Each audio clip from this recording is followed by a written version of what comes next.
اس کے قابل نہیں رہی کہ وہ ایک جنگ کا جو پورا ایک کہہ لیں کہ ایک سناریو ہوتا ہے اس میں کوئی وہ لڑنے کے قابل رہتے ہمارے جو جنرلز تھے، ہماری جو فوج تھی. تو اب یہ ساری چیزیں جو تھی نا یہ بڑا کھل کے اس رپورٹ میں بیان کی گئی تھیں. اس میں یحییٰ خان کی جو معشوقائیں تھیں ان کے نام دیے گئے تھے. اس میں یہ بھی لکھا ہوا تھا کہ اتنے بجے رات کو فلاں خاتون جو ہیں وہ آرمی ہاؤس میں داخل ہوئی، لیٹ سے 11 بجے، صبح 5 بجے وہ وہاں سے چلی گئیں. اور وہ اتنی زیادہ ہیں، وہ 500 سے زیادہ خواتین ہیں، 500 سے زیادہ، 500 سے زیادہ نام ہے باقاعدہ، وہ میں آپ کو ابھی بتاؤں گا. تو وہ ساری خواتین آتی تھیں جاتی تھیں. پھر یہاں تک ہوتا تھا کہ وہ خامد آتے تھے اور خامد چلے جاتے تھے، وہ رات کو وہیں رہتی تھیں. تو یہ ساری چیزیں جو تھیں اس میں لکھی ہوئی تھیں. پھر کہاں کہاں جنرلز نے کرپشن کی اس کے باقاعدہ طور پہ اس میں اشارے تھے. تو کرپشن اور لینڈ گریبنگ اور پولیٹیکل پارٹیز کو انفلوئنس کرنا، جوڑ توڑ کروانا، یہ ساری چیزیں بڑا کھل کے اس میں بیان کی گئی تھیں. تو اب جو حکمران تھے وہ نہیں چاہتے تھے کہ یہ چیزیں عوام تک پہنچیں. تو اس وجہ سے یہ بنیادی وجہ تھی کہ اس رپورٹ کو شائع نہیں ہونے دیا گیا اور اس کو چھپا لیا گیا اور اس کی کاپیز ڈسٹرائے کر دی گئیں. لیکن کسی طرح ایک کاپی بچ گئی اور وہ پھر ہم تک پہنچی اور ہمیں پتا چلا کہ یار اس ملک میں ہوتا کیا رہا ہے. جی آرزو سر، آپ نے ایک آرٹیکل بھی لکھا تھا، آپ بتا رہے تھے اس کے بارے میں. جی وہ اس میں خیر بہت سے آرٹیکلز لکھے ہیں، لیکن وہ جو تھا اس میں میں نے خاص طور پہ بتایا تھا کہ کیا کچھ ہوتا رہا ہے. آپ اس سے اندازہ لگائیں، آپ کو پتا چلے گا کہ بریگیڈ میجر جو تھے انہوں نے باقاعدہ طور پہ ٹیسٹیمنی دی. منور خان ان کا نام تھا، بریگیڈ میجر منور خان نے ٹیسٹیمنی دی کہ بریگیڈیئر حیات اللہ جو تھے وہ اپنے بنکر میں مقبول پور سیکٹر مشرقی پاکستان میں لڑکیاں لے کے آئے، جبکہ ان کے جو ٹروپس تھے ان کے اوپر دشمن کے گولے گر رہے تھے. یہ لکھا ہوا ہے اس میں حمود الرحمان کمیشن رپورٹ. یحییٰ خان کے بارے میں کہ یحییٰ خان کیا کچھ کرتے رہے. اچھا اس سے پہلے میں ایک اور بریگیڈیئر جہاں-زیب ارباب تھے. بریگیڈیئر جہاں-زیب ارباب جو تھے انہوں نے سراج گنج میں نیشنل بینک کی برانچ لوٹی اور کوئی 1.5 کروڑ روپیہ وہ وہاں سے لوٹ کے لائے اور پھر ان کو یہاں پہ سب مارشل لا ایڈمنسٹریٹر بنا دیا گیا. تو انہوں نے ملتان کا ایک پی سی ایس آفیسر تھا جو میونسپل کارپوریشن کا چیئرمین تھا، اس سے انہوں نے 1 لاکھ روپیہ رشوت طلب کی.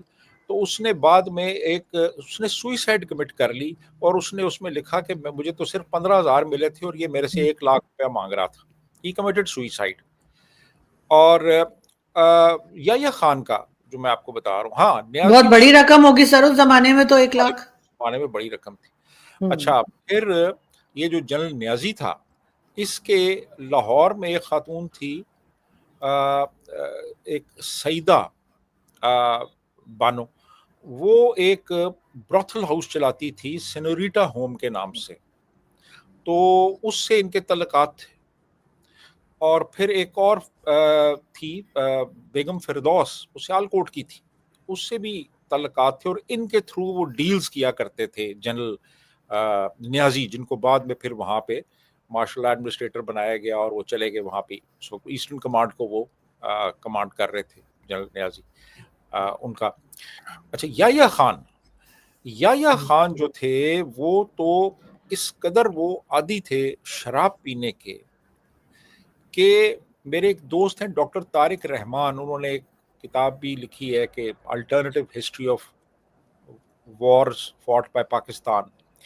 تو اس میں وہ بتاتے ہیں کہ ٹیکسلا میں وہ کوئی ایک ٹینک تھا تو اس کے ٹرائلز تھے. تو یہ جنرل صاحب وہاں پہ گئے ٹیکسلا اور وہ وہاں پہ سٹیج کے اوپر بیٹھے ہوئے ہیں اور وہ ٹینک آ رہا تھا، اس کا وہ مظاہرہ دیکھنا تھا. تو وہ ان کا پیشاب نکل گیا وہاں پہ. یعنی فوج کا سربراہ، اور وہ صرف اس وجہ سے، وہ شراب اتنی زیادہ وہ پیتے تھے، اور ان کے بے شمار خواتین سے تعلقات تھے. مثلا میں، اچھا پھر اقربا پروری کی آپ ایگزامپلس دیکھیں کہ ایک تھی بیگم شمیم کے این حسین، وہ ان کی دوست تھیں، معشوقہ تھیں، جو بھی کہہ لیں. تو جنرل صاحب نے کیا کیا کہ اس خاتون کو آسٹریا میں پاکستان کا سفیر مقرر کر دیا، اور ان کا جو خاوند تھا اس کو جاپان میں سفیر مقرر کر دیا، اور ان دونوں کا ڈپلومیسی کا کوئی ایکسپیرینس نہیں تھا. اسی طرح نازلی بیگم، ان کی ایک معشوقہ دوست تھیں، جو بھی، ان کو انہوں نے پکک سے قرضہ مانگا، اور قرضہ انہوں نے آبجیکشنز لگا دیے، تو پکک کے سربراہ کو جو ہے وہ ڈسمس کر دیا گیا. اور وہ جو شمیم کے این حسین تھی، ان کے جو والد صاحب تھے، 70 سال کی عمر میں ان کو پاکستان نیشنل شپنگ کارپوریشن کا چیئرمین لگا دیا گیا.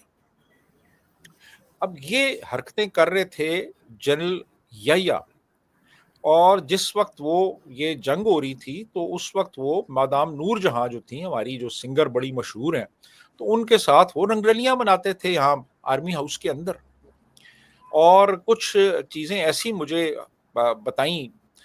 میرے ایک دوست تھے حافظ قاسم، جو کہ آئی جی پریزنز تھے پنجاب کے، تو وہ جہلم میں وہ اس وقت سپرنٹینڈنٹ تھے. جنرل حکیم رانی کو وہاں پہ یعنی جب وہ چلے گئے یحییٰ خان، تو ان کو وہاں جیل میں رکھا ہوتا، تو انہوں نے پھر ان کو بہت سی باتیں بتائیں کہ جی میں نے اپنی آنکھوں سے یہ دیکھا، میں نے اپنی آنکھوں سے یہ دیکھا، میں نے اپنی آنکھوں سے دیکھا کہ مادام نور جہاں برہنہ ہے اور یحییٰ خان بھی دونوں برہنہ ہے، اور وہ شراب پی رہے ہیں، اور وہ کس حالت میں ہے، وہ بھی انہوں نے گرافیکلی بتایا مجھے. میں یہاں پہ بیان نہیں کرنا چاہتا. تو یہ ساری چیزیں جو تھی نا، یہ ہو رہی تھیں اس وقت. اور اب یہ سب جب اب کرتے، پھر لینڈ گریبنگز ہو رہی تھیں، پلاٹ لیے جا رہے تھے، مطلب یعنی آپ جو سوچیں وہ برائی ہو رہی تھی. شراب و کباب کی محفلیں سج رہی تھیں. جنرل نیازی کے بارے میں لکھا ہوا ہے کہ وہ اس وقت کمانڈر ایسٹرن کمانڈ تھا، اور اپنی وہ یعنی فلیگ سٹاف کار میں بیٹھ کے ریڈ لائٹ ایریا میں چلا جاتا تھا، اس کار پہ جس کے آگے 3 ستارے لگے ہوتے تھے. اور اس نے کہا تھا جی کہ یہ کوئی بات نہیں ہے کہ آپ لڑائی مشرقی پاکستان میں لڑیں اور سیکس کرنے کے لیے آپ مغربی پاکستان جائیں. تو جو اس کے سبارڈینیٹس تھے وہ کہتے تھے ہاں ہمارا تو کمانڈر ہمیں خود کہہ رہا ہے. تو پھر مطلب کیا کچھ نہیں ہوتا ہوگا کہ جہاں پہ کمانڈر کا یہ کریکٹر ہو. تو یہ ساری چیزیں، یعنی اقربا پروری ہو رہی تھی، کرپشن ہو رہی تھی، پان کی سمگلنگ میں انوالوڈ تھا جنرل نیازی، پان سمگل کر کے وہاں سے یہاں لائے جاتے تھے. ٹھیک ہے. اور اس کے علاوہ باقی بھی لوٹ مار ہو رہی تھی. جہاں زیب ارباب کا میں نے آپ کو بتایا، جس نے نیشنل بینک ہی لوٹ لیا تھا. تو اسی طرح یہاں پہ بھی برا حال تھا یہاں پہ. تو یہ سب کچھ جو تھا یہ وسیع پیمانے پہ ہو رہا تھا، اور اس کے نتیجے میں پھر آپ مورل گراؤنڈز آپ کے ختم ہو جاتے ہیں. آپ کی جو موریلٹی ہے نا، آپ کا جو کریکٹر ہے، وہ کریکٹر ہی ہوتا ہے جس کی بنیاد پہ آپ محاذ جنگ میں جا کے دشمن کا مقابلہ کرتے ہیں، اس کو فیس کرتے ہیں. تو جب کریکٹر ختم ہو جائے، جب مورلز ختم ہو جائیں، اخلاقیات ہی نہ رہے، تو پھر آپ نے کیا لڑنا ہے؟ جنرل نیازی کو 25-26 ہزار فوج تھی اس وقت ڈھاکہ میں، اور وہ وہاں پہ لڑ سکتا تھا، اور اس کے پاس آپشن بھی تھی کہ یار اپنے طور پہ یحییٰ نے کہا تھا فیصلہ کر لو کیا کرنا ہے. وہ لڑ سکتا تھا، لیکن اس نے ہتھیار پھینک دیے. کیونکہ ایک بندہ جو عیش و عشرت کا دل دادا ہو، وہ کیسے لڑے گا وہ. تو یہ ساری چیزیں جو ہے نا یہ تھیں. جی آرزو، آپ کی آواز نہیں آ رہی. اب آ رہی آواز؟ جی سر. اب مگر سر یہ ہے کہ آج کے زمانے میں جو ہے وہ اس طرح کی چیزوں کو چھپایا تو نہیں جا سکتا. تو ظاہر ہے کہ وہ رپورٹ بھی کہیں نہ کہیں سے سامنے آ گئی.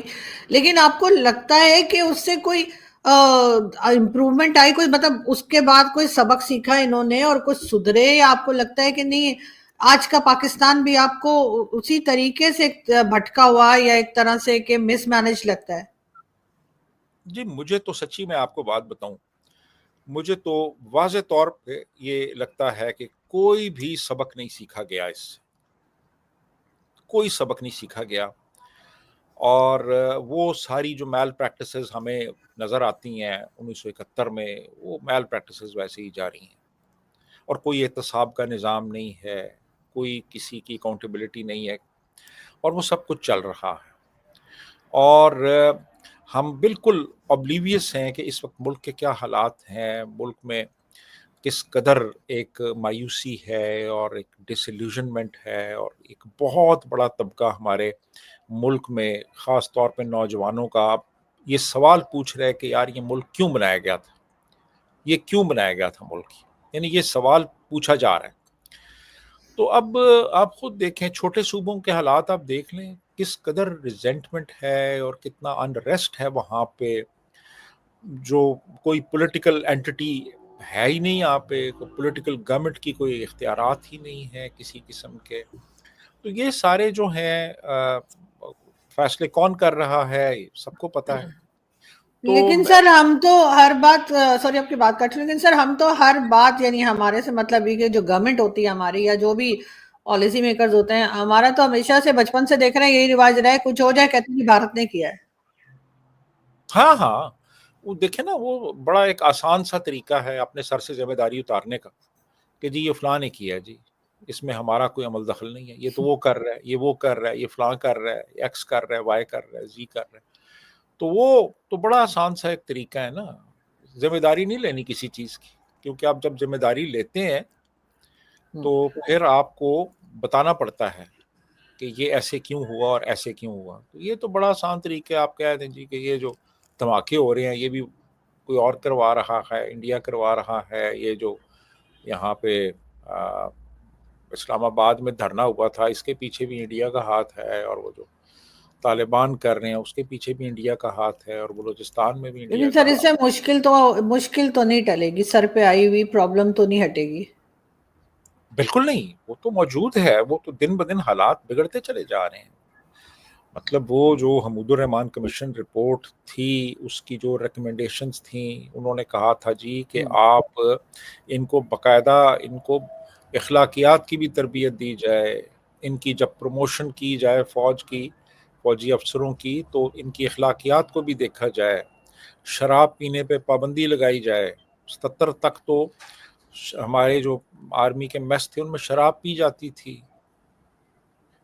77 تک سر تو پی تو ابھی بھی جاتی ہے، صرف بتاتے نہیں ہیں، چھپ کے پیتے ہیں، ڈرنک تو لوگ ابھی بھی کرتے ہیں۔ ہاں وہی بالکل چھپ کے تو سب کچھ ہو رہا ہے، کھلم کھلا منائے، لیکن یہ کہ چھپ کر تو آج بھی وہی حال ہے۔ آج بھی ہو رہا ہے، لیکن اس وقت یہ تھا کہ میس کے اندر باقاعدہ طور پہ یہ ہوتا تھا، ڈانسنگ فلورز ہوتے تھے، سارا کچھ تھا، تو وہ برٹش ٹریڈیشنز کو فالو کر رہے تھے ہم۔ تو اب بات یہ ہے کہ یہ باقاعدہ طور پہ اس میں رپورٹ میں ان کی ریکمنڈیشنز ہیں کہ جناب یہ شراب پہ بھی پابندی لگایا جائے، ان کی مورل ایجوکیشن کی جائے، پاکستان ملٹری اکیڈمی میں ان کو اخلاقیات کی تربیت دی جائے، اور یہ ان کی کوئی کسی قسم کی پولیٹیکل انوالومنٹ نہ ہو، یا اپنا جو پروفیشن ہے اس کے اوپر فوکس کریں۔ تو یہ ساری چیزیں جو تھیں یہ ریکمینڈ کی گئی تھیں، اب کتنا ان پہ پھر عمل ہوا یہ آپ دیکھ لیں، پھر تاریخ دیکھ لیں کتنا عمل ہوا۔ بالکل سر ایسا ہی، بالکل سر آپ صحیح کہہ رہے ہیں، ایسا ہی ہے۔ خیر عمل تو مجھے لگتا ہے ذرا نہیں ہوا، اس لیے کہ پالیٹکس میں آج بھی انٹرفیرنس ہے اور سب کچھ شاید اسی طریقے سے چل رہا ہے، لیکن بہرحال یہ اچھا ہے کہ لوگوں میں اب اویئرنیس آئی ہے، اور اس قسم کی رپورٹس جو ہیں وہ پبلک ہونی چاہیے تاکہ لوگوں کو پتہ لگے کہ ہسٹری میں کیا کچھ ہوتا رہا ہے۔ بالکل ایسا ہی ہے۔ بہت شکریہ کہ آپ نے آج جوائن کیا، thank you thank you so much, thank thank you. You